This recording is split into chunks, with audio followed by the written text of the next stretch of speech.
I think there are clearly products that for national security reasons, you don't want to be wholly dependent on imports, particularly if the source of those imports is potentially unreliable. I mean, the exhibit A in that today would be rare earth materials, which are critical for pretty much every high technology application, from smartphones to electric cars to military applications of all sorts.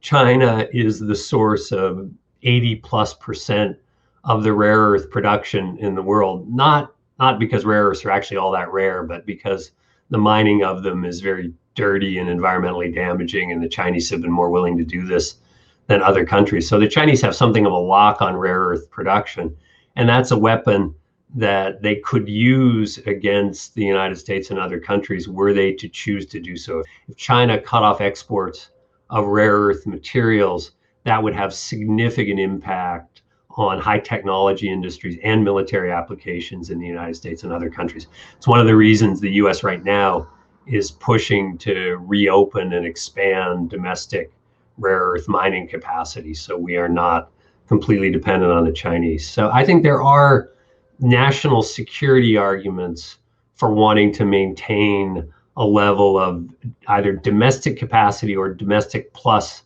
reliable allies. Just an aside, this was an issue in the tariffs that the Trump administration put on aluminum and steel. There was outrage from the Canadians and Mexicans and others that they were included in the tariffs, because the rationale for those tariffs was the United States needs to have a certain productive capacity in steel and aluminum for national security reasons, and that Canada and Mexico were somehow not reliable suppliers. That was, of course, a pretty outrageous sort of insinuation, since those countries had cooperated with the United States in every major conflict in the past. So you don't necessarily need purely domestic capacity, but you want reliable partners.